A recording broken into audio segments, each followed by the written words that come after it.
한 스님의 시신이 거친 파도에 씻기고 있었습니다. 푸른 멍과 붉은 상처로 얼룩진 가사는 갈갈이 찢겨졌고 굳게 감은 두 눈은 고요했지요. 이곳은 조선의 가장 먼 변방 제주였습니다. 억불의 칼날이 가장 시퍼렇던 시절, 한양의 중심에서 불교 중흥을 외쳤던 거승의 마지막은 이렇듯 처참하고 외로웠습니다. 대체 무엇이 그를 한양에 존경받는 국사에서 제주 바닷가의 한 줌 흙으로 돌아가게 만들었을까요? 한 사람의 신념은 과연 시대를 얼마나 거스를 수 있으며 그 끝은 무엇으로 남게 되는 것일까요? 지금부터 우리는 칠흑 같은 어둠 속에서 등불 하나를 들고자 했던 한 스님의 뜨겁고도 슬픈 이야기 속으로 걸어 들어가 보려 합니다. 조선 중기 성리학의 깃발이 하늘을 뒤덮고 불교는 숨조차 제대로 쉴 수 없었던 시절이었습니다. 한때 나라의 정신적 기둥이었던 사찰들은 퇴락하여 잡초만 무성했고 스님들은 도성 출입마저 금지당한 채 천민보다 못한 취급을 받으며 숨어 살아야만 했지요. 불경은 금서가 되고 불상은 녹여져 무기가 되었으며 중이라는 말은 곧 조롱과 멸시의 언어가 되어버린 시대였습니다. 바로 그 암흑의 한가운데 금강산 깊은 골짜기의 한 작은 암자에서 묵묵히 정진하는 스님이 한 분 계셨습니다. 그의 법명은 보우, 널리 비를 내린다는 이름이었으나 세상은 메마를 대로 메말라 그의 법명을 아는 이는 거의 없었습니다. 보우는 매일 새벽 차가운 계곡물에 몸을 씻고 달아빠진 목탁을 두드리며 법화경을 독송했습니다. 그의 눈빛은 깊고 고요했으나 그 안에는 꺼지지 않는 불꽃 하나가 이글거리고 있었지요. 그것은 무너져 내린 불법에 대한 안타까움이자 언젠가는 이 땅에 다시 부처님의 가르침이 꽃 피울 것이라는 굳건한 믿음이었습니다. 그는 단순히 개인의 해탈을 넘어 중생과 함께 아파하고 시대의 고통을 외면하지 않는 대승보살의 길을 자신의 소명으로 여겼습니다. 어느 날 여느 때처럼 보우가 깊은 선정에 들어있을 때였습니다. 산 아래에서부터 다급한 발걸음 소리와 함께 낯선 기척이 느껴졌습니다. 잠시 후 관복을 차려입은 한 사내가 헐레벌떡 암자 마당으로 들어서더니 보우 스님 앞에 엎드려 큰절을 올렸습니다.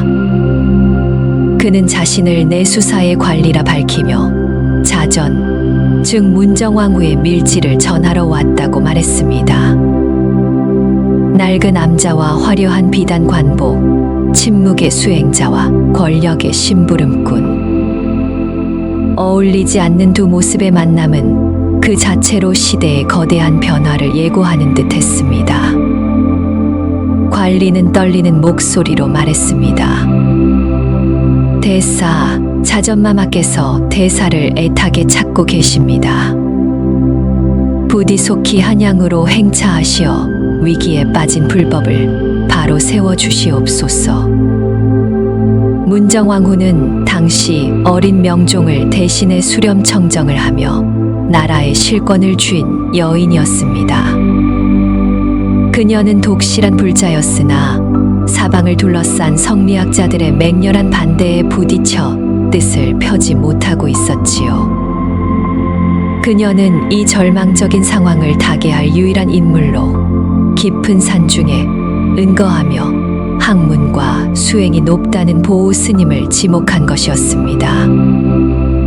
보우는 눈을 감은 채 한참을 말이 없었습니다. 한양으로 간다는 것은 편안한 수행자의 삶을 버리고 스스로 호랑이 굴로 들어가는 것과 같다는 것을 그는 너무도 잘 알고 있었기 때문입니다. 보우 스님의 침묵은 깊고 무거웠습니다. 암자를 감싼 소나무 숲의 바람 소리만이 그 그의 번뇌를 대변하는 듯했습니다. 한양. 그 이름은 스님에게 잊고 있던 속세의 욕망과 갈등, 권력의 무상함을 떠올리게 하는 단어였지요. 수십 년간 산중에서 닦아온 마음의 평화가 한순간에 흔들리는 것을 느꼈습니다. 그는 관리를 향해 조용히 물었습니다. 내가 간다고 하여 무엇이 달라지겠소? 억겁의 세월 동안 쌓인 유생들의 적이는 한 사람의 힘으로 어찌할 수 있는 것이 아니며 권력의 단맛은 곧 독이 되어 돌아오는 법. 나는 그저 이곳에서 묵묵히 불법이 다시 일어날 때를 기다리며 정진할 뿐이요. 그의 목소리에는 체념과 경계심이 함께 묻어났습니다. 그러나 관리는 물러서지 않았습니다. 그는 다시금 머리를 조아리며 간청했습니다. 대사, 지금 자전마마께서는 홀로 거대한 파도와 맞서고 계십니다. 대사께서 힘을 보태주시지 않는다면 이 땅의 불교는 영원히 뿌리 뽑히고 말 것입니다. 이는 단순히 한 개인의 안위를 넘어 수많은 중생을 구제할 법의 등불을 다시 밝히는 일이옵니다. 그 말은 보우 스님의 마음 가장 깊은 곳을 건드렸습니다. 중생 구제. 그것은 그가 출가한 첫날부터 가슴에 품어온 화두가 아니었던가요? 보우 스님은 자리에서 일어나 법당으로 향했습니다. 먼지가 뽀얗게 쌓인 불상 앞에 조용히 삼배를 올린 그는 오랫동안 불단을 바라보았습니다. 불상의 온화한 미소는 마치 너의 길을 가라고 말하는 듯 했습니다. 그는 문득 금강경의 한 구절을 떠올렸습니다. 응무소주 이생기심. 마땅히 머무는 바 없이 그 마음을 내라. 편안한 산중 암자에 머물고자 하는 마음, 세상의 비난을 두려워하는 마음, 이 모든 것이 결국 머무름이며 집착이 아니겠는가. 진정한 보살의 길은 불길 속으로 뛰어들어 고통받는 중생의 손을 잡아주는 것이 아닐까.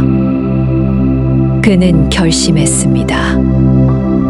자신의 안위나 명예를 위한 길이 아님을, 오직 꺼져가는 법의 등불을 되살리기 위한 소명임을 스스로에게 다짐했습니다.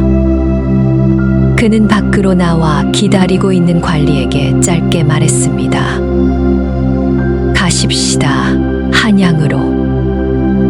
그 한마디에 그의 남은 생이 송두리째 바뀔 운명이라는 것을 그는 어렴풋이 예감하고 있었습니다. 며칠 후 보우 스님은 해진 가사 한 벌과 낡은 바로 하나만을 든 채 수십 년간 머물렀던 금강산을 뒤로하고 험난한 한양길에 올랐습니다. 산문을 나서는 그의 등 뒤로 가을 단풍이 마치 앞날의 비극을 예고하듯 핏빛처럼 붉게 타오르고 있었습니다. 한양으로 향하는 길은 멀고도 험했습니다. 보우 스님이 마주한 것은 아름다운 산천이기보다 핍박받는 불교의 처참한 현실이었지요. 문 닫은 사찰에 썩어가는 기둥, 조각나 버려진 불상의 파편, 그리고 스님이라는 이유만으로 손가락질하고 돌팔매질하는 백성들의 싸늘한 시선이 그의 가슴을 후벼 팠습니다. 어느 마을의 주막에서는 주인이 중놈에게 내어줄 밥은 없다며 문전박대를 하기도 했고, 어느 고갯길에서는 젊은 유생들이 그를 둘러싸고 요망한 중놈아, 썩 물러가지 못할까라며 욕설을 퍼붓기도 했습니다. 보우 스님은 묵묵히 그 모든 모욕을 감내했습니다. 그는 자신에게 쏟아지는 비난 속에서 분노가 아닌 깊은 연민을 느꼈습니다. 저들이 어찌 부처님의 가르침을 알겠는가? 저들의 마음 속에 가득한 미움과 분노, 또한 무지와 고통의 다른 이름일 뿐. 그는 자신을 향해 돌을 던지는 아이의 머리를 쓰다듬어 주었고 자신에게 침을 뱉는 사내를 위해 조용히 합장하며 그의 안녕을 빌었습니다. 그의 이런 모습은 어떤 이에게는 더 큰 조롱거리가 되었지만 어떤 이에게는 말로 설명할 수 없는 깊은 울림을 주기도 했습니다. 드디어 한양의 성문이 눈앞에 나타났습니다. 금강산을 떠난 지 보름만이었습니다. 거대하고 위압적인 성벽은 마치 그를 시험하려는 듯 높이 솟아 있었습니다. 도성 안은 활기가 넘쳤지만 그 어디에서도 스님의 그림자는 찾아볼 수 없었습니다. 그는 약속된 장소인 봉은사로 향했습니다.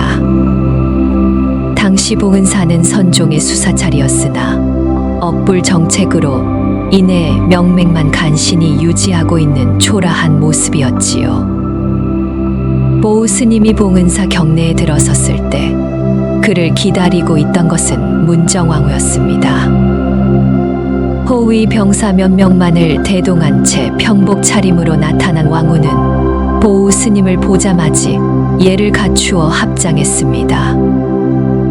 한 나라의 최고 권력자가 초라한 행색의 스님에게 허리를 굽히는 모습은 실로 파격적인 장면이었습니다. 문정왕후는 간절한 눈빛으로 말했습니다. 대사, 멀고 험한 길 오시느라 고생 많으셨습니다. 이 나라의 불법이 대사의 어깨에 달려 있습니다. 부디 저의 어리석음을 깨우쳐 주시고 나아갈 길을 밝혀 주십시오. 보우 스님은 왕후의 눈에서 권력자의 오만이 아닌 진실한 불자의 갈망을 보았습니다. 그는 조용히 답했습니다. 마마, 소승은 지혜가 부족한 수행자일 뿐입니다. 허나 부처님의 가르침을 따르고자 하는 마마의 그 마음이야말로 이 어두운 시대를 밝힐 등불이 될 것입니다. 소승은 그 등불의 심지를 돋우는 작은 바람이 되고자 할 따름입니다. 그들의 만남은 그렇게 시작되었습니다. 거대한 유교 국가의 심장부에서 꺼져가던 불교의 불씨를 되살리려는 위험하고도 위대한 여정이 막을 올리는 순간이었습니다. 문정왕후의 확고한 신임 아래 보우 스님의 행보는 거침이 없었습니다. 그는 먼저 봉은사를 불교 중흥의 중심 도량으로 삼았습니다. 그의 첫 번째 과제는 스님들의 위상을 회복하고 흩어진 불심을 하나로 모으는 것이었지요. 그는 문정왕후에게 건의하여 조선 건국 이래 폐지되었던 승과 제도, 즉 스님들을 대상으로 하는 과거 시험을 부활시켜야 한다고 주장했습니다. 이는 단순한 시험이 아니었습니다. 스님들에게 학문과 수행에 정진할 동기를 부여하고 국가가 공식적으로 불교의 권위를 인정한다는 상징적인 의미를 담고 있었기 때문입니다. 당연히 성균관 유생들을 비롯한 사대부들의 반발은 하늘을 찔렀습니다. 그들은 연일 대궐 앞에 엎드려 불교는 나라를 좀먹는 이단이요, 승과는 요망한 무리를 등용하는 망국의 지름길이라며 통곡하며 상소를 올렸습니다. 그들의 목소리는 서리발처럼 차가웠고 그 기세는 당장이라도 보우 스님의 목을 칠 듯 맹렬했습니다. 하지만 문정왕후는 흔들리지 않았습니다. 그녀는 어린 명종을 대신해 내린 교지에서 불교 또한 백성의 마음을 다스리는 하나의 길이건을 어찌 유학만이 유일한 도리라 할 수 있는가. 뛰어난 인재를 얻는데 어찌 승속의 구분이 있겠는가라며 유생들의 주장을 일축했습니다. 이는 실로 조선 역사상 유례가 없는 파격적인 선언이었습니다. 마침내 1551년 봉은사에서 첫 번째 선종승과 시험이 열렸습니다. 전국 각지에서 숨어 지내던 스님들이 구름처럼 몰려들었습니다. 해진 가사를 입은 노승부터 의욕에 찬 젊은 학생까지 그들의 얼굴에는 오랜 억압에서 벗어난 감격과 희망이 서려 있었습니다. 보우 스님은 시험을 직접 주관하며 응시자들에게 단순히 경전 지식만을 묻지 않았습니다. 그는 중생의 고통 앞에서 그대는 무엇 할 것인가? 진정한 깨달음이란 무엇이라 생각하는가? 와 같은 실천적이고 근원적인 질문을 던졌습니다. 그는 지식만 많은 학자가 아니라 자비심과 지혜를 겸비한 진정한 수행자를 뽑고자 했던 것이지요. 그 결과 서산대사 휴정, 사명대사 유정과 같은 훗날 나라의 위기 때마다 큰 족적을 남기는 걸출한 인물들이 바로 이 승과를 통해 배출되었습니다. 승과 부활은 시작에 불과했습니다. 보우 스님은 문정왕후의 지원을 받아 전국 사찰의 토지를 복원하고 억울하게 노비가 된 스님들을 풀어주었으며 불경을 간행하고 불상을 조성하는 등 불교 문화의 재건에 박차를 가했습니다. 특히 그는 봉은사를 단순한 기도, 도량이 아닌 불법을 연구하고 대중에게 전파하는 중심지로 만들고자 했습니다. 그는 직접 법상에 올라 대중들을 상대로 법회를 열었습니다. 그의 법문은 어렵고 현학적인 교리 설명이 아니었습니다. 그는 시장상인의 고단한 삶, 자식을 잃은 어미의 슬픔, 늙고 병든 이의 고통을 예로 들며 부처님의 가르침이 어떻게 우리의 현실적인 문제에 답을 줄 수 있는지를 쉽고 다정하게 풀어냈습니다. 그의 법문은 신분을 가리지 않고 수많은 사람들의 마음을 움직였습니다. 양반가의 부인들부터 저작거리의 백성들까지 사람들은 그의 법문을 듣기 위해 봉은사로 몰려들었습니다. 봉은사의 법당은 연일 인산인해를 이루었고 그곳에서 흘러나오는 독경 소리와 목탁 소리는 억눌렸던 불심에 다시 불을 지피는 희망의 소리가 되어 한양 도성에 울려 퍼졌습니다. 보우 스님의 명성은 날이 갈수록 높아졌습니다. 그는 선종과 교종으로 나뉘어 반목하던 불교계의 통합을 이끌어냈고 마침내 선교 양종판사라는 최고 직책에 올라 명실상부한 조선 불교의 최고 지도자가 되었습니다. 문정왕후는 그를 깊이 신뢰하여 국정의 중요한 사안까지도 그와 의논하곤 했습니다. 어느 날 문정왕후가 깊은 시름에 잠겨 보우 스님을 찾았습니다. 연이은 흉년과 역병으로 백성들의 고통이 극에 달해 있었기 때문입니다. 왕후는 눈물을 글썽이며 말했습니다. 대사, 나의 부덕함으로 인해 백성들이 이리도 고통을 받으니 이 죄를 어찌해야 좋겠소? 보우 스님은 조용히 합장하며 답했습니다. 마마, 가뭄과 역병은 자연의 이치일 뿐 어찌 마마의 탓이겠습니까? 허나 임금의 마음이 불안하면 나라도 불안하고 임금의 마음이 자비로우면 백성도 평안해지는 법입니다. 지금이야말로 부처님의 자비를 실천할 때이옵니다. 창고를 여러 군 줄인 백성을 구휼하시고 병든 자를 위해 약을 나누어 주십시오. 그리고 마마께서는 봉은사에서 백성의 안녕을 위해 간절히 기도하십시오. 그 진실한 마음이 하늘에 닿는다면 재앙은 곧 물러갈 것입니다. 그의 말에는 단순한 위로를 넘어 위기를 기회로 삼아 백성의 마음을 얻으라는 정치적 해안까지 담겨 있었습니다. 문정왕후는 보우 스님의 조언에 따라 대대적인 구휼 활동을 펼쳤습니다. 동시에 봉은사에서는 문정왕후와 보우스님이 함께 주관하는 국태민한 기원 대법회가 열렸습니다. 수많은 백성들이 봉은사에 모여 한마음으로 기도를 올렸습니다. 이러한 모습은 유생들의 눈에 왕후가 요승에게 현혹되어 국정을 어지럽히는 것으로 비쳤지만 곤줄이고 병든 백성들에게는 가뭄의 단비와도 같은 위안이었습니다. 신기하게도 얼마 지나지 않아 거짓말처럼 단비가 내리고 역병의 기세도 한풀 꺾였습니다. 백성들은 이를 문정왕후의 자비와 보우스님의 법력 덕분이라 여기며 그들을 칭송했습니다. 보우스님의 위상은 하늘을 찔렀고 봉은사는 그야말로 불교 중흥의 상징적인 공간으로 자리매김했습니다. 하지만 빛이 강할수록 그림자도 짙어지는 법. 보우스님을 향한 유생들의 증오와 질투 역시 그만큼 깊어지고 있었습니다.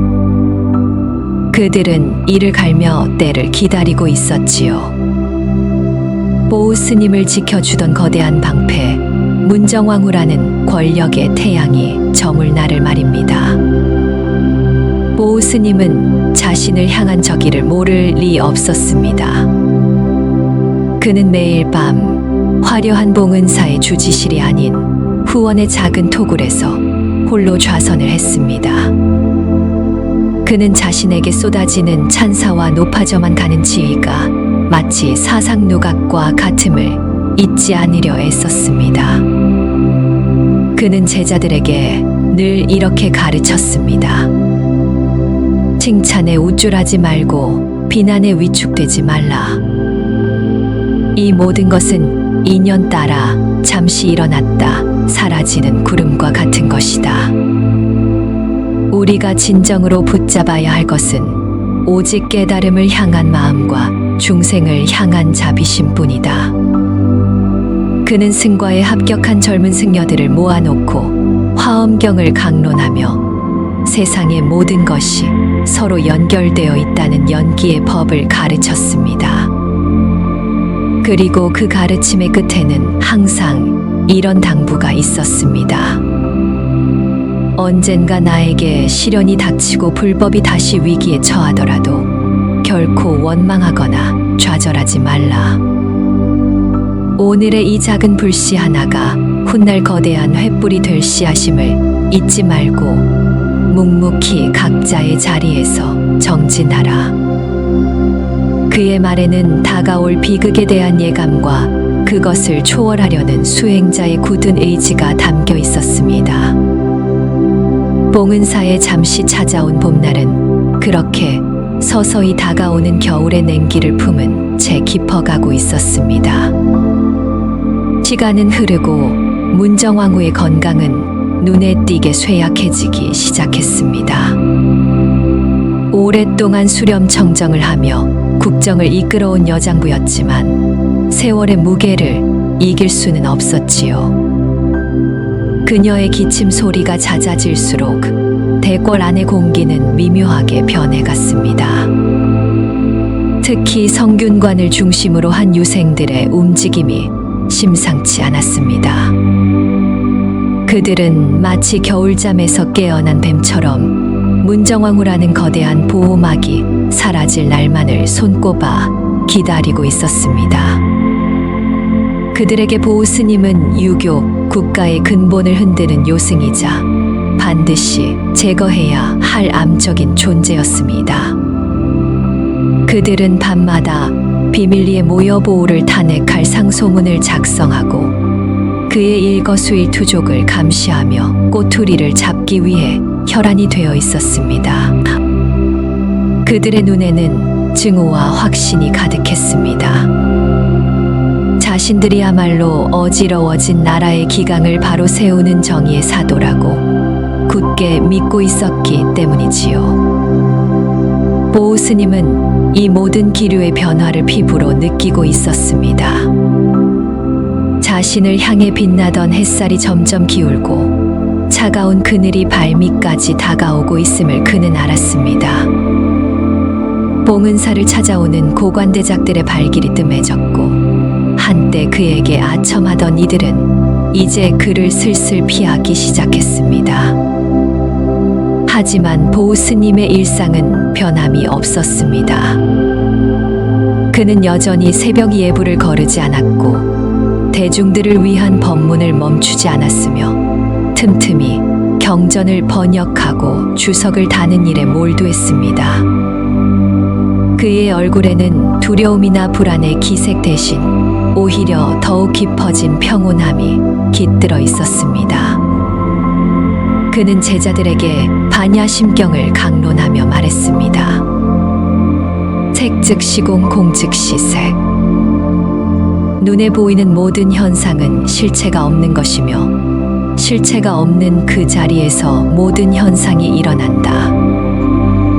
나의 지위도 봉은사의 번영도 심지어 나를 향한 저들의 미움까지도 모두 인연 따라 잠시 나타난 환영일 뿐이다. 그 환영에 얽매여 마음이 흔들린다면 어찌 수행자라 할 수 있겠는가. 그의 목소리는 낭랑했으나 그것을 듣는 젊은 제자들의 마음은 무겁게 가라앉았습니다. 스승의 평온함 뒤에 숨겨진 거대한 비장함을 느꼈기 때문입니다. 어느 늦은 봄날 문정왕후의 병세가 위독하다는 전갈이 봉은사로 날아들었습니다. 보우 스님은 급히 가사를 챙겨 입고 대궐로 향했습니다. 십수년 만에 처음으로 허가된 도성 출입이었지만 그의 마음은 조금도 기쁘지 않았습니다. 대궐의 분위기는 싸늘하게 가라앉아 있었습니다. 그를 발견한 유생들은 노골적으로 경멸의 눈빛을 보내며 수군거렸습니다.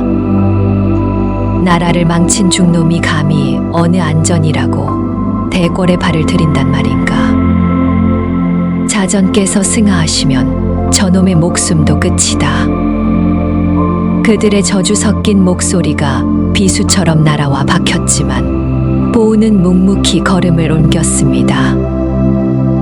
문정왕후의 침전은 약재 냄새로 가득했습니다. 한때 천하를 호령하던 여걸의 모습은 온데간데 없고 뼈만 앙상하게 남은 노파가 가쁜 숨을 몰아쉬고 있었습니다. 그녀는 보우 스님을 발견하자 희미하게 미소를 지으며 힘겹게 손을 내밀었습니다. 보우 스님은 그녀의 차가운 손을 잡고 조용히 머리맡에 앉았습니다. 문정왕후는 마지막 힘을 다해 말했습니다. 대사, 내가 곧 떠날 듯하오. 내가 죽으면 대사의 앞날이 몹시 험난할 것이오. 부디 몸을 피하시오. 멀리, 아주 멀리. 그녀의 눈에서는 뜨거운 눈물이 흘러내렸습니다.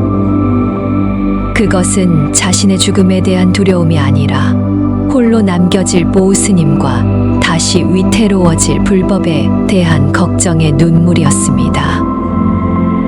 보우 스님은 왕후의 손을 더욱 굳게 잡으며 나직이 말했습니다. 마마, 생자필멸은 부처님께서 가르치신 진리요입니다. 두려워 마십시오. 소승의 안위 또한 인연의 흐름에 맡길 뿐 걱정하지 마시옵소서. 마마께서는 평생 불법을 외호하고 수많은 공덕을 쌓으셨으니 분명 좋은 곳으로 가실 것입니다. 그는 왕후의 귓가에 조용히 아미타불 정근을 시작했습니다. 나무 아미타불, 나무 아미타불. 그의 연불 소리는 죽음의 공포에 떨고 있는 한 인간의 영혼을 부드럽게 감싸주는 자비의 빛과 같았습니다. 문정왕후의 거친 호흡이 점점 잦아들더니 이윽고 평온한 표정으로 조용히 눈을 감았습니다. 1565년 4월 조선 불교의 가장 강력한 후원자였던 문정왕후가 세상을 떠난 것입니다. 그녀의 죽음은 한 시대의 종말이자 보우 스님에게 닥쳐올 거대한 비극의 서막이었습니다. 문정왕후의 승하 소식이 전해지자마자 유생들은 기다렸다는 듯이 일제히 들고 일어났습니다. 그동안 억눌려왔던 분노와 증오가 한꺼번에 폭발한 것이지요. 정균관 유생 수백 명은 대궐 앞에 몰려가 연좌 시위를 벌이며 소리 높여 외쳤습니다. 나라의 근본을 어지럽히고 선왕의 법도를 무너뜨린 요승보우를 당장 처형하라. 불교를 뿌리 뽑고 성리학의 기강을 바로 세우라. 그들의 외침은 광기에 가까웠습니다. 그들은 보우 스님을 상징하는 허수아비를 만들어 불태우고 봉은사로 몰려가 돌을 던지며 행패를 부렸습니다. 조정의 대신들 또한 대부분 유생들의 편에 섰습니다. 그들은 하루가 멀다 하고 명종에게 상소를 올려 보우 스님의 죄상을 열거하며 그를 국문에 처해야 한다고 주장했습니다. 그들이 내세운 죄목은 왕후를 현혹하여 국정을 농단한 죄, 성인의 가르침을 어지럽힌 죄, 백성을 미혹해 한 죄 등 실로 다양했습니다. 어머니의 그늘 아래에서 유약하게 성장한 명종은 이 거대한 압박 앞에서 속수무책이었습니다. 그는 어머니를 통해 보우 스님의 인품과 학식을 존경해왔고 불교에 대한 개인적인 호감도 가지고 있었습니다. 하지만 그는 동시에 유교, 국가 조선의 왕이었습니다. 사방에서 빗발치는 상소와 유생들의 함성 속에서 그는 극심한 혼란과 두려움에 휩싸였습니다. 그는 보우를 지켜주고 싶었지만 그랬다가는 왕위마저 위태로워질지 모른다는 공포가 그를 짓눌렀습니다. 며칠 밤낮을 번민하던 명종은 결국 신하들의 압력에 굴복하고 말았습니다. 그는 떨리는 손으로 교지를 내렸습니다. 승려보우를 체포하여 의금부에서 그 죄를 엄히 다스리라. 왕의 명령이 떨어지자마자 서슬퍼런 의금부 나졸들이 봉은사로 들이닥쳤습니다. 그들은 법당에서 막 저녁 예불을 마치고 나오던 보우 스님에게 다짜고짜 오라를 채웠습니다. 제자들은 울부짖으며 스승을 지키려 했지만 포졸들의 곤봉 아래 무참히 쓰러질 뿐이었습니다. 보우 스님은 말없이 제자들을 만류하고 순순히 포승주를 받았습니다.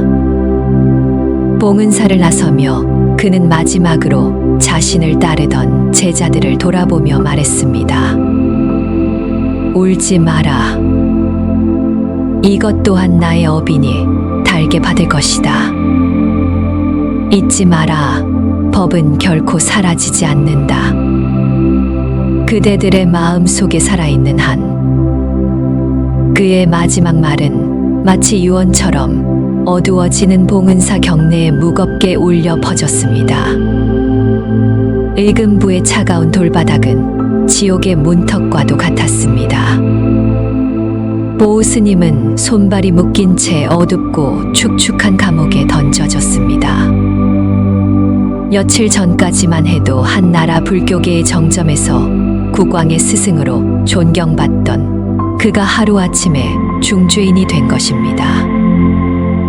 그러나 그의 얼굴에는 원망이나 두려움의 빛이 없었습니다. 그는 오히려 담담하게 눈을 감고 다가올 모든 고통을 받아들일 준비를 하고 있었습니다. 며칠 후 국문이 시작되었습니다. 국문장은 삼엄한 기운으로 가득했습니다. 붉은 조복을 입은 위관들과 형형색색의 고문 기구들이 위압적인 분위기를 자아냈습니다. 그를 신문하기 위해 나선 것은 평생의 정적이었던 성리학의 거두들이었습니다. 그들의 눈에는 승리감과 경멸이 가득했지요. 첫 번째 신문관이 매섭게 소리쳤습니다. 죄인 보우는 듣거라. 내가 요사스러운 술법으로 자전마마를 현혹하여 국정을 농단하고 성인의 가르침을 더럽혔으니 그 죄가 하늘에 닿았다. 어서 빨리 그 죄를 자백하고 죽음으로 사죄하라. 보우 스님은 천천히 고개를 들어 신문관을 바라보았습니다. 그의 눈빛은 맑고 흔들림이 없었습니다. 그는 조용한 목소리로 그러나 또렷하게 대답했습니다. 대감 소승은 요사스러운 술법을 부린 적이 없습니다. 다만 부처님의 가르침에 따라 자비와 지혜의 길을 말했을 뿐입니다. 돌아가신 자전마마께서 불법에 귀의하신 것은 권력의 무상함과 생명의 존귀함을 스스로 깨달으셨기 때문이지 어찌 저 같은 미천한 중의 말 한마디에 현혹되실 분이겠습니까? 그의 차분한 대답에 신문관은 더욱 경노했습니다. 이놈이 아직도 궤변을 늘어놓는구나. 내 놈이 주장하는 불교야말로 부모도 몰라보고 임금도 몰라보는 무부무군의 사악한 도리가 아니더냐. 부모가 주신 몸을 함부로 깎고 인륜을 저버린 채 산으로 도망치는 것이 어찌 올바른 길이라 할 수 있겠는가. 이는 당시 유학자들이 불교를 공격하던 가장 전형적인 논리였습니다. 그들은 불교의 출가를 부모에 대한 불효이자 사회적 책무를 저버리는 행위로 폄하했습니다. 보우 스님은 희미하게 미소를 지었습니다. 그리고는 다시 입을 열었습니다. 대감 출가란 세속의 인연을 버리는 것이 아니라 더 큰 인연을 품는 것입니다. 내 부모만을 섬기는 작은 효를 넘어 천하의 모든 중생을 부모처럼 섬기려는 대효를 실천하는 길입니다. 또한 머리를 깎는 것은 세속의 모든 번뇌와 아집을 잘라내겠다는 상징적인 결의일 뿐 부모님께서 주신 몸을 가벼이 여기는 것이 결코 아닙니다. 부처님의 가르침은 오히려 상불경 보살의 정신을 강조합니다.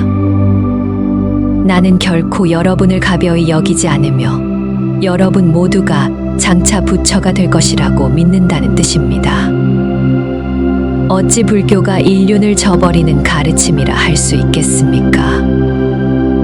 그의 논리정연한 반박에 장내는 순간 정적이 흘렀습니다.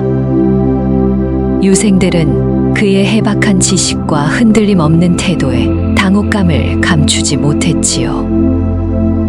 하지만 그들은 결코 물러설 생각이 없었습니다. 또 다른 신문관이 나서서 소리쳤습니다. 100번 양보하여 내 놈의 말이 맞다 치자. 허나 죽은 사람의 명복을 빈다며 재물을 낭비하고 있지도 않은 내세와 극락을 말하며 백성을 현혹하는 것은 어찌 변명할 것이냐. 이에 대해 보우 스님은 더욱 차분하게 대답했습니다. 대감 사람이 죽으면 그것으로 모든 것이 끝이라고 생각하십니까? 육신은 흙으로 돌아가지만 그 사람이 평생 지은 업의 기운은 사라지지 않고 다음 생으로 이어지는 법입니다. 우리가 돌아가신 분을 위해 제를 올리고 기도를 하는 것은 그 영혼이 부디 좋은 곳으로 가기를 바라는 마음의 표현이자 남은 이들의 슬픔을 위로하는 자비의 실천입니다. 또한 극락이란 저 멀리 서쪽에 있는 어떤 장소를 말하는 것이 아닙니다. 마음이 청정하면 지금 이곳이 바로 극락이요. 마음이 탐욕과 분노로 가득하면 지금 이곳이 바로 지옥입니다. 부처님의 가르침은 헛된 환상을 조치라는 것이 아니라 바로 지금 이 자리에서 내 마음을 맑히고 평화를 찾으라는 현실적인 가르침입니다. 그의 말 한마디 한마디는 단순한 변명이 아니라 불교 교리의 핵심을 꿰뚫는 깊이 있는 법문과도 같았습니다. 신문장은 어느새 죄인을 추궁하는 자리가 아니라 보우 스님의 마지막 법회가 열리는 장소처럼 변해가고 있었습니다. 자신들의 논리가 번번이 막히자 유생들은 이성을 잃고 분노를 터뜨리기 시작했습니다. 저 요망한 중의 입을 당장 막아라. 저놈에게는 말이 통하지 않는다.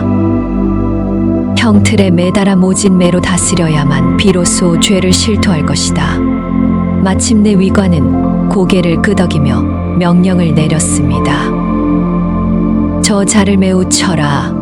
서슬퍼런 형리들이 달려들어 보우 스님의 찢어진 장삼을 벗기고 그를 형틀에 묶었습니다. 그리고는 가죽으로 만든 태가 그의 맨살을 후려치기 시작했습니다. 착, 착, 살점이 찢어지고 피가 튀는 끔찍한 소리가 국문장을 울렸습니다. 한 대, 두 대, 매질이 계속될수록 그의 등은 시뻘건 피로 물들어갔습니다. 그러나 보우 스님은 비명 한마디 지르지 않았습니다. 그는 오히려 이를 악물고 자신을 때리는 형리들과 자신을 증오하는 유생들을 위해 마음속으로 관세음보살을 염했습니다. 저들에게 자비를 베푸소서. 저들은 자신들이 무슨 일을 하는지 알지 못하나이다. 저들의 마음속에 가득한 무지와 분노의 불길을 꺼주시고 부디 평화와 지혜의 빛을 내려주소서. 매질이 수십 대를 넘어가자 보우 스님은 거의 정신을 잃어가고 있었습니다. 그의 의식이 희미해져 갈 때 그의 눈앞에는 환영처럼 금강산 암자의 고요한 풍경과 문정왕후의 간절한 눈빛, 그리고 봉은사의 구름처럼 모여들었던 수많은 대중들의 얼굴이 스쳐 지나갔습니다. 그는 생각했습니다. 내가 과연 틀렸던 것인가? 시대의 흐름을 거스르려 했던 나의 노력이 결국 이처럼 허망한 결과를 낳았을 뿐인가? 그 순간 그의 마음속에서 깊은 목소리가 들려오는 듯 했습니다. 보우야, 결과에 집착하지 말라. 씨앗을 심는 자가 어찌 열매를 거둘 시기까지 걱정하겠는가? 너는 다만 내가 마땅히 해야 할 일을 했을 뿐이다. 그 씨앗은 언젠가 어느 땅에선가 반드시 싹을 틔울 것이다. 그 목소리에 보우 스님은 다시 마음의 평화를 되찾았습니다. 그는 육체의 고통을 넘어선 깊은 평온 속으로 들어갔습니다. 자신을 둘러싼 모든 증오와 폭력마저도 그저 인연 따라 일어나는 하나의 현상으로 연민의 대상으로 바라볼 수 있게 된 것입니다. 모진 고문에도 불구하고 보우 스님이 끝까지 자신의 신념을 굽히지 않자 유생들과 대신들은 그를 사형에 처해야 한다고 더욱 거세게 주장했습니다. 하지만 명종은 차마 그를 죽이라는 명령까지는 내릴 수 없었습니다. 어머니가 마지막까지 아꼈던 스승이자 한때 자신도 존경했던 인물을 제 손으로 죽이는 것은 너무나 큰 심적 부담이었기 때문입니다. 며칠간의 고심 끝에 명종은 절충안을 내놓았습니다. 보우의 죄는 실로 크나 죽음으로 다스리는 것은 과하다. 그의 승적을 박탈하고 멀리 제주도로 유배를 보내 종신토록 그곳에서 벗어나지 못하게 하라. 제주도 유배. 그것은 사실상 사형 선고나 다름없는 형벌이었습니다. 당시 제주도는 육지와의 교통이 거의 단절된 미지의 섬이었고 유배객들은 대부분 그곳에서 풍토병에 걸리거나 굶주림에 시달리다 죽음을 맞이했기 때문입니다. 유배 결정이 내려지자 보우스님은 마지막으로 그를 따르던 몇몇 제자들과 옥중에서 면회를 할 수 있었습니다. 제자들은 스승의 만신창이가 된 몸을 부둥켜 안고 통곡했습니다. 스님, 어찌 일이 되셨습니까? 차라리 저희가 스님을 대신하여 죽겠습니다. 보우스님은 제자들의 등을 토닥이며 부드럽게 말했습니다. 울지 마라. 이것은 나에게 주어진 마지막 수행의 길이다. 한양의 번화함 속에서 잃어버렸던 초심을 저 멀고 낯선 땅에서 다시 찾을 수 있을지도 모를 일이다. 너희들은 각자의 자리로 돌아가 묵묵히 정진하며 때를 기다려라.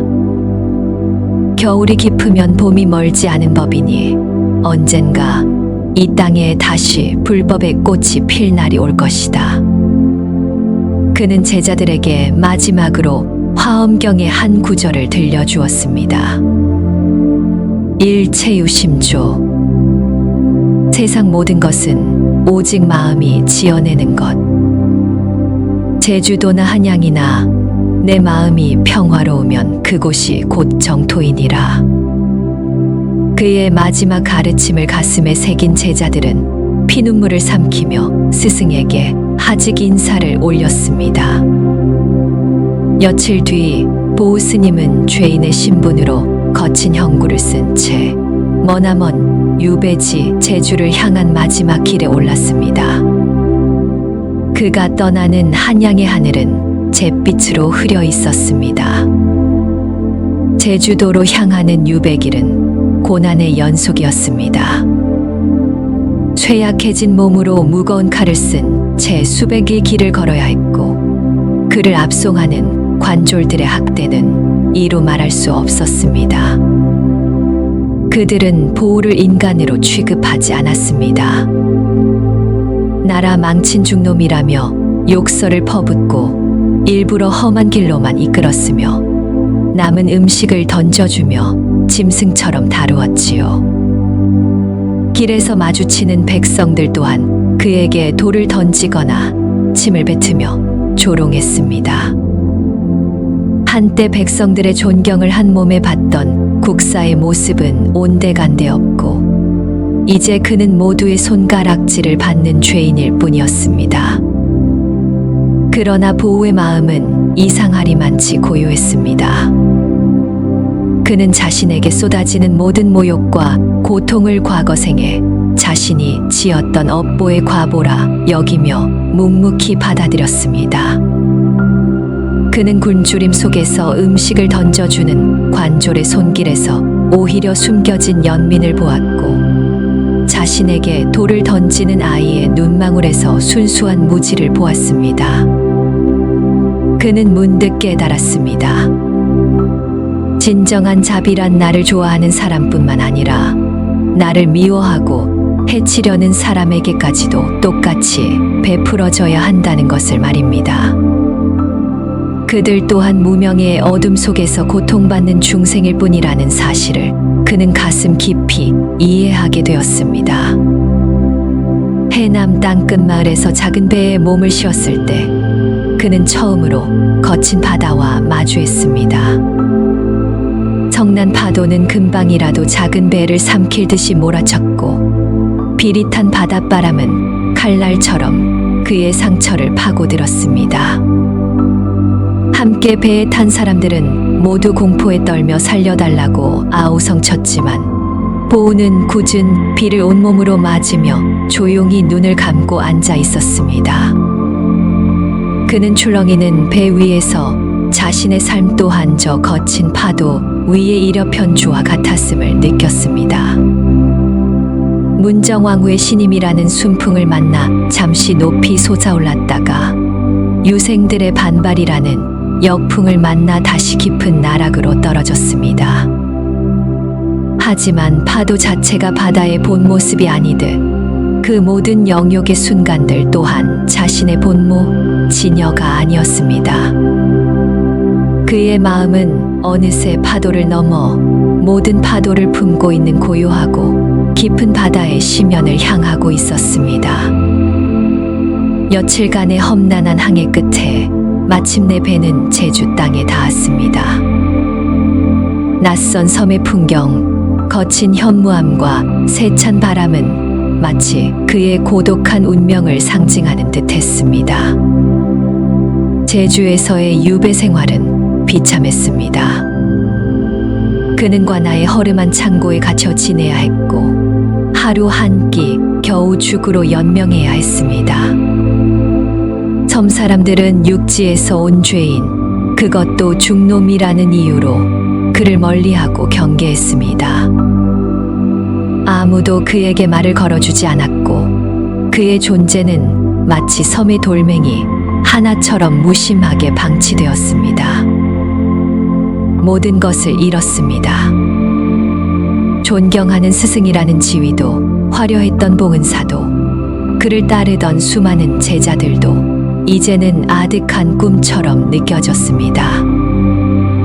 그는 이제 법명조차 잊힌 이름 없는 늙은 죄수일 뿐이었습니다. 하지만 바로 그 절대적인 고독과 상실 속에서 보우는 역설적으로 가장 큰 자유를 얻었습니다.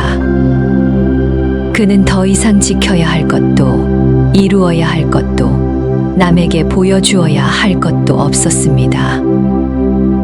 오직 벌거벗은 자신의 실존과 마주할 뿐이었습니다. 그는 창고의 작은 창문으로 들어오는 한 줌 햇살에 감사했고 멀리서 들려오는 파도 소리를 벗삼아 깊은 선정에 들었습니다. 그는 비로소 금강경에서 말한 아상, 인상, 중생상, 수자상이 모두 사라진 자리를 체험하게 된 것입니다. 나라는 생각, 남이라는 생각, 중생이라는 생각, 영원히 살 것이라는 생각이 모두 사라진 그 텅 빈 마음자리에서 그는 세상 모든 존재와 자신이 다르지 않다는 사무치는 깨달음을 얻었습니다. 어느 날 그는 관졸의 감시를 피해 잠시 바닷가로 나갈 수 있었습니다. 검고 거친 현무암 해변에 앉아 끝없이 펼쳐진 수평선을 바라보았습니다. 세찬 바닷바람이 그의 누더기 옷을 찢을 듯 불어왔지만 그는 미동도 하지 않았습니다. 그는 문득 자신의 삶 전체가 이 제주 바람과 같다는 생각을 했습니다. 한 곳에 머무르지 않고 끊임없이 불어와 모든 것을 스쳐 지나가는 바람. 기쁨도 슬픔도 영광도 오욕도 만남도 이별도 모두 그 바람처럼 잠시 머물다 흔적 없이 사라져가는 것이었습니다. 그는 한양에서의 모든 일들을 떠올렸습니다. 문정왕후와의 만남, 승과의 부활, 유생들과의 대립, 그리고 지금 이 순간의 유배까지. 그 모든 것이 거대한 인연의 그물 속에서 필연적으로 일어난 일임을 그는 이제 알 수 있었습니다. 원망할 것도 후회할 것도 없었습니다. 그는 다만 그 거대한 흐름 속에서 자신이 맡은 역할을 다했을 뿐입니다. 그는 두 손을 조용히 모아 합장했습니다. 자신을 이 먼 곳까지 오게 한 모든 인연들에게, 심지어 자신을 미워하고 박해했던 유생들에게까지도 깊은 감사의 마음이 솟아올랐습니다. 그들이 아니었다면 자신은 결코 이 깊은 깨달음의 경지에 이를 수 없었을 것이기 때문입니다. 증오의 대상이 감사의 대상으로 바뀌는 순간 그의 마음속에 남아있던 마지막 번뇌의 찌꺼기마저 눈 녹듯 사라졌습니다. 그의 변화를 가장 먼저 알아챈 것은 섬의 아이들이었습니다. 아이들은 처음에는 멀리서 그를 경계했지만 언제나 바닷가에 조용히 앉아 온화한 미소를 짓고 있는 그의 모습에 차츰 호기심을 갖게 되었습니다. 하루는 한 아이가 다가와 물었습니다. 할아버지는 왜 맨날 웃고만 있어요? 슬프지 않아요? 보우는 아이의 머리를 쓰다듬으며 대답했습니다. 슬픔도 기쁨도 모두 구름과 같단다. 구름은 잠시 하늘을 가리지만 하늘 자체가 구름은 아니지. 내 마음의 하늘은 언제나 맑게 개어 있단다. 그의 알듯 말듯 한 말의 아이는 고개를 갸웃거렸지만 그의 따뜻한 눈빛과 부드러운 목소리에 이내 마음을 열었습니다. 아이들이 그를 따르기 시작하자 어른들의 경계심도 조금씩 허물어졌습니다. 특히 물질을 나갔다가 다리를 다친 해녀, 고기잡이 나간 남편을 잃고 슬픔에 잠긴 아낙네 등 고통받는 이들이 하나둘씩 그를 찾아와 하소연을 하기 시작했습니다. 보우는 그들의 이야기를 묵묵히 들어주고 그들의 아픔에 함께 아파하며 그들의 등을 따뜻하게 토닥여 주었습니다. 그는 어려운 불경 구절 대신 파도와 바람과 돌멩이를 비유로 들어 삶의 무상함과 인연의 소중함을 이야기해 주었습니다.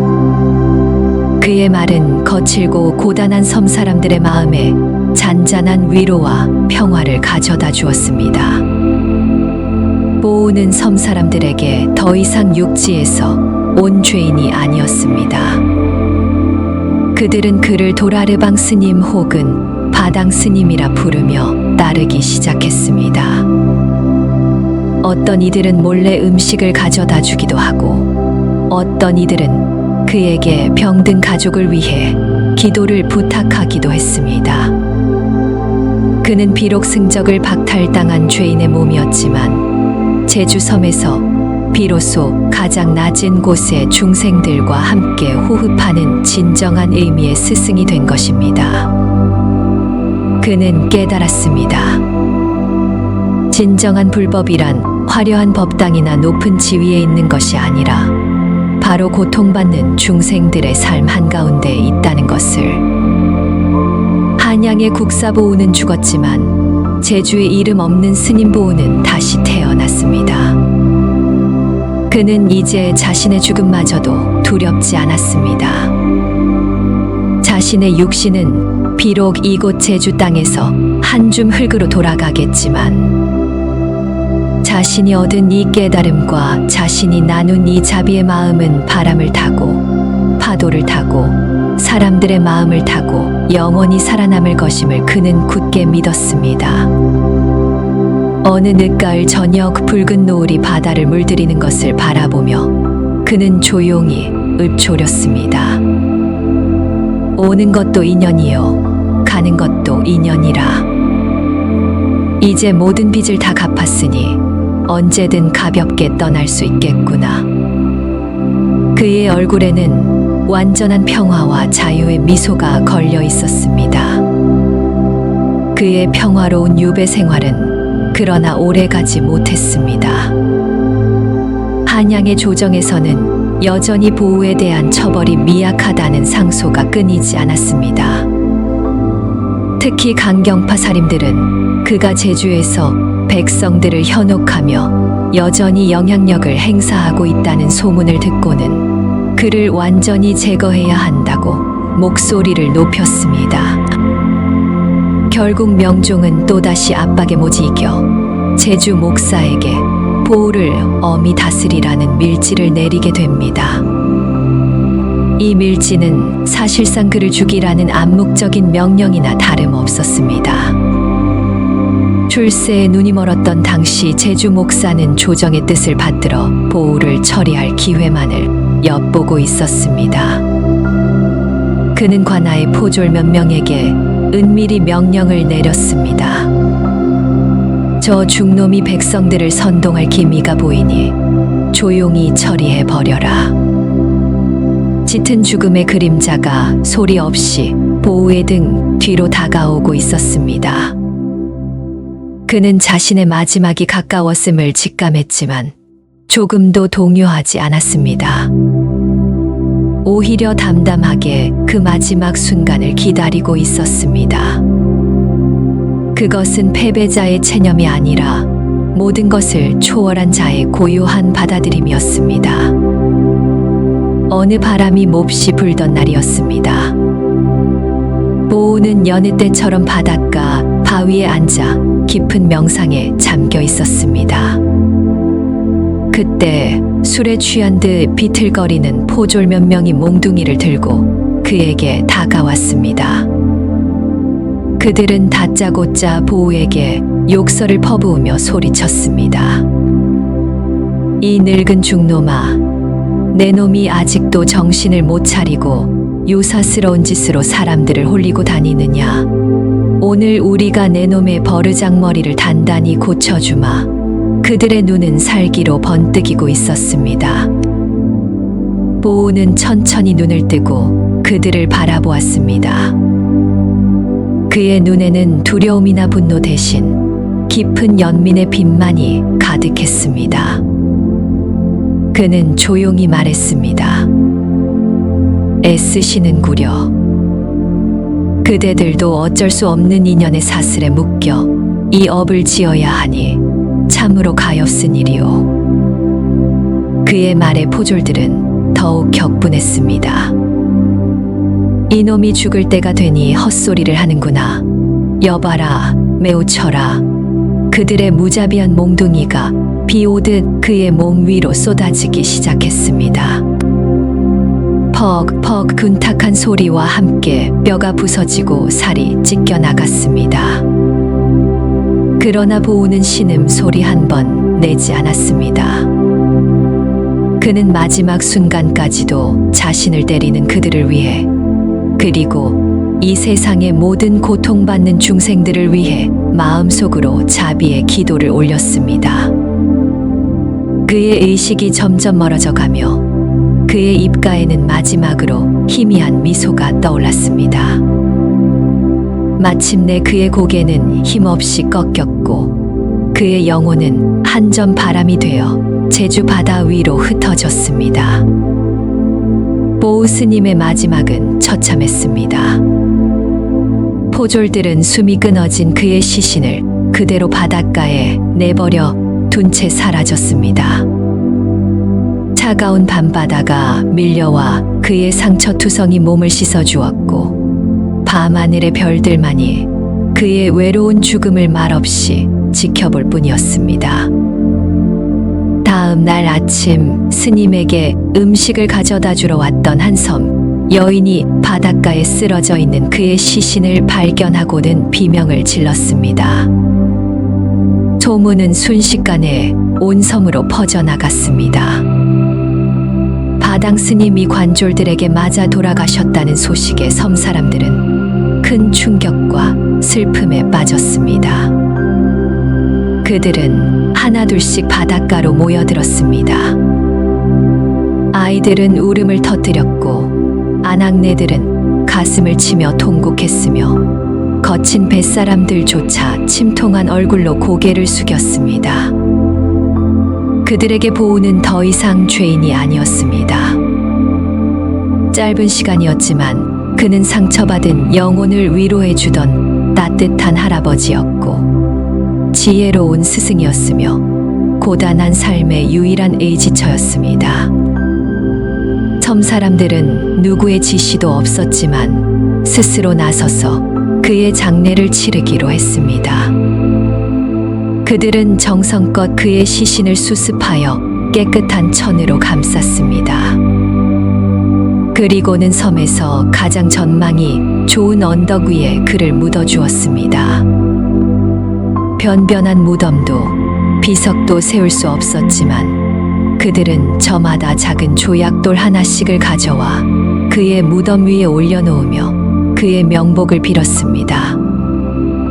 한 노인이 나지막이 말했습니다. 스님은 가셨지만 스님이 우리에게 주신 따뜻한 마음은 이 돌멩이처럼 영원히 이 자리에 남을 것이요. 그날 이후 섬 사람들은 그 언덕을 스님 무덤이라 부르며 힘들고 어려운 일이 있을 때마다 찾아와 기도를 올렸다고 합니다. 보우 스님의 육신은 사라졌지만 그의 정신은 제주 사람들의 가슴 속에 꺼지지 않는 불꽃으로 남아 영원히 살아 숨쉬게 된 것입니다. 그의 죽음은 결코 헛되지 않았습니다. 오히려 그의 비극적인 최후는 그의 가르침에 더욱 깊은 생명력을 불어넣어 주었습니다. 한편 보우 스님의 사망 소식은 얼마 지나지 않아 한양의 조정에도 전해졌습니다. 보고를 받은 명종은 한동안 아무 말도 하지 못한 채 망연자실한 표정으로 앉아 있었습니다. 그의 마음속에는 복잡한 감정이 휘몰아쳤습니다.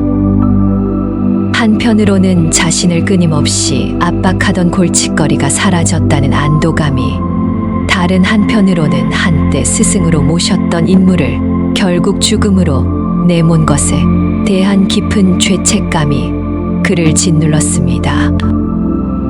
그는 그날 밤 아무도 모르게 홀로 내불당을 찾아 불상 앞에 엎드렸습니다. 그리고는 소리 없이 눈물을 흘렸다고 전해집니다. 그 눈물은 보우를 향한 미안함이었을까요? 아니면 권력의 비정함 앞에서 무력했던 자기 자신에 대한 연민이었을까요? 명종은 보우가 죽은 지 불과 2년 뒤 34세의 젊은 나이로 세상을 떠나고 맙니다. 사람들은 그가 보우를 죽게 한 업보를 받은 것이라고 수군거렸습니다. 권력의 정점에서 모든 것을 손에 쥔 듯 보였던 왕 또한 결국 인과의 법칙에서 자유로울 수 없었던 것입니다. 보우 스님을 죽음으로 몰아넣었던 유생들은 마침내 그들의 목표를 달성했습니다. 불교는 다시 깊은 암흑 속으로 빠져들었고 조선은 완벽한 성리학의 나라로 돌아가는 듯 보였습니다. 그들은 자신들의 승리를 자축하며 보우를 역사상 최악의 요승으로 기록했습니다.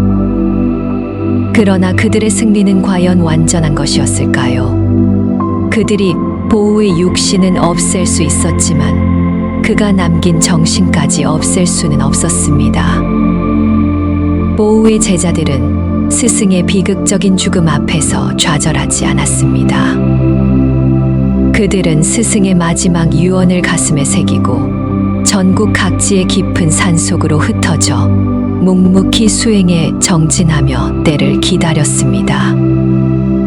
특히 보우의 승과를 통해 배출되었던 서산대사 휴정과 그의 제자 사명대사 유정은 스승의 가르침을 이어받아 조선 불교의 법맥을 굳건히 지켜나갔습니다.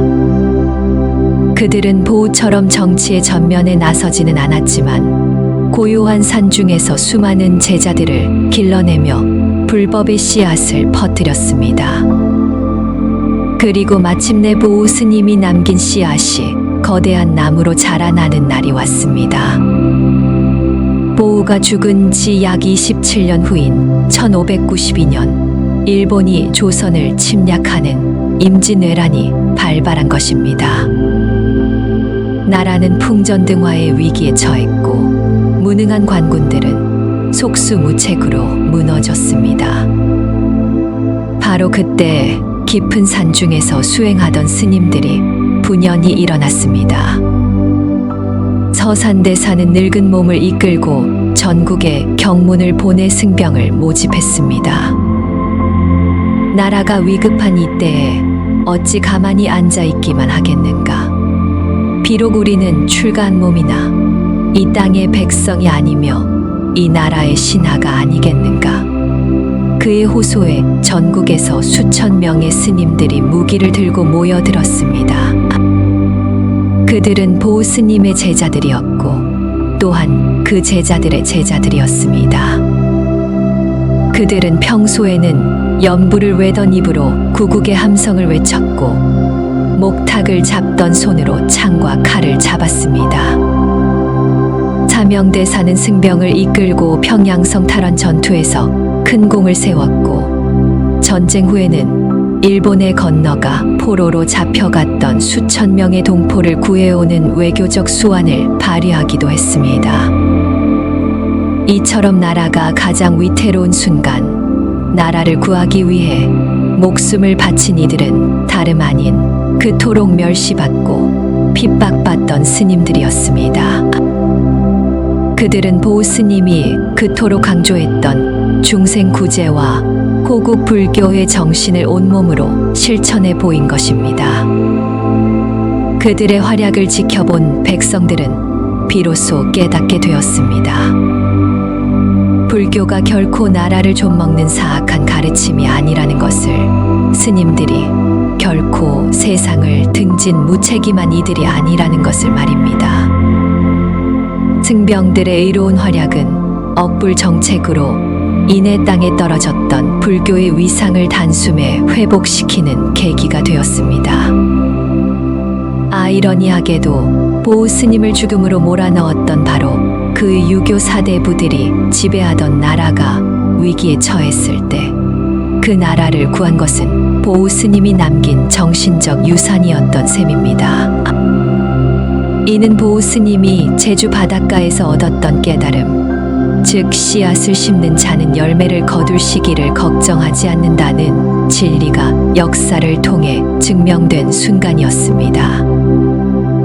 보우 스님의 삶은 우리에게 무엇을 말해주고 있을까요? 그의 이야기는 단순히 한비운의 승려에 대한 슬픈 기록이 아닙니다. 그것은 시대를 초월하여 우리에게 깊은 질문을 던집니다. 진정한 신념이란 무엇인가? 옳은 것을 옳다고 말하기 위해 우리는 어디까지 감수할 수 있는가? 그의 삶은 불의와 타협하지 않고 자신의 신념을 향해 묵묵히 걸어간 한 인간의 위대한 투쟁기이자 모든 것을 잃은 절망의 끝에서 오히려 가장 큰 깨달음을 얻게 되는 역설의 진리를 보여주는 한편의 깊은 법문과도 같습니다. 그는 비록 정치적으로는 실패했고 육체적으로는 비참한 최후를 맞이했지만 그의 정신은 수많은 제자들의 가슴에 불꽃으로 살아남아 결국 나라를 구하는 거대한 횃불이 되었습니다. 그의 삶과 죽음은, 공덕은 결코 사라지지 않는다는 불교의 가르침을 웅변으로 증명하고 있는 것입니다. 오늘날 우리는 보우 스님의 시대를 어떻게 기억하고 있을까요? 많은 사람들은 그를 문정왕후의 비호 아래 권력을 탐했던 요승으로 기억하거나 혹은 아예 그의 존재조차 모르는 경우가 많습니다. 역사는 승자의 기록이기 때문일까요? 하지만 그의 삶을 깊이 들여다보면 우리는 그가 결코 권력이나 명예를 탐한 인물이 아니었음을 알 수 있습니다. 그는 다만 꺼져가는 불법의 등불을 다시 밝히고 고통받는 중생을 구제하려는 뜨거운 보살심으로 가득했던 한 명의 순수한 수행자였습니다. 그는 자신의 안위를 돌보지 않고 기꺼이 호랑이 굴로 뛰어들었으며 가장 높은 곳에서 가장 낮은 곳으로 떨어지는 모든 과정을 묵묵히 감내했습니다. 그리고 마침내 죽음의 문턱에서 모든 원망과 집착을 내려놓고 완전한 평화와 자유를 얻었습니다. 그의 삶은 실패한 혁명가의 비극이 아니라 한 수행자가 깨달음을 완성해가는 위대한 구도의 여정 그 자체였던 것입니다. 제주도의 거친 바람은 지금도 그의 이름을 속삭이는 듯하고 푸른 파도는 그의 깊은 깨달음을 실어 나르는 듯합니다. 오늘 우리는 잿더미 속에서 불씨 하나를 지키려 했던 한 스님의 이야기를 통해 신념의 가치와 희생의 의미 그리고 깨달음의 깊이를 함께 나누어 보았습니다. 보우 대사의 이야기는 500년 전의 낡은 역사가 아니라 오늘을 살아가는 우리에게 여전히 생생한 교훈과 감동을 주는 살아있는 법문입니다. 그의 삶은 우리에게 용기를 줍니다. 비록 세상이 알아주지 않더라도, 결과가 당장 눈에 보이지 않더라도 우리가 옳다고 믿는 길을 묵묵히 걸어가라고 말입니다. 또한 그의 깨달음은 우리에게 위로를 줍니다.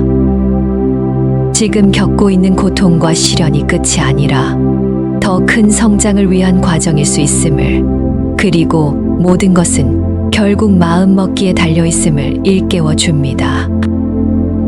그의 자비심은 우리에게 부끄러움을 줍니다. 나를 미워하는 사람까지도 사랑할 수 있었던 그의 넓은 마음 앞에서 작은 이익과 사소한 감정에 얽매여 살아가는 우리의 모습을 돌아보게 합니다. 이제 이야기를 마칠 시간입니다. 제주도의 거친 바람 소리가 귓가에 들리는 듯합니다. 그것은 어쩌면 자신의 비극적인 삶을 통해 우리에게 더 큰 가르침을 남기고자 했던 보우 대사의 마지막 목소리일지도 모르겠습니다.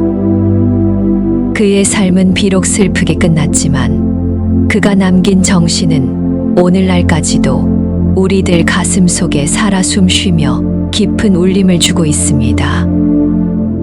그의 이야기가 여러분의 삶의 작은 등불 하나를 밝히는 계기가 되었기를 바랍니다. 그리고 혹시라도 제주도를 여행하게 되신다면 이름 없는 언덕 위 스님 무덤에 잠들어 있을 그를 기억하며 작은 조약돌 하나 올려보는 것은 어떨까요? 그의 숭고한 희생과 깊은 깨달음을 기리며 오늘 하루를 더욱 의미 있게 살아갈 힘을 얻게 될지도 모를 일입니다. 부디 여러분의 마음에도 보우 대사가 지키고자 했던 자비와 지혜의 불꽃이 환하게 피어나기를 기원합니다. 이 깊은 이야기에 마음이 움직이셨다면 댓글로 나무아미타불 한마디 남겨주시며 보우 대사의 넋을 기리고 그가 남긴 가르침을 함께 나누어 주시면 감사하겠습니다. 여러분의 작은 동참 하나하나가 모여 이 험한 세상을 밝히는 또 하나의 등불이 될 것입니다. 부디 평안하십시오.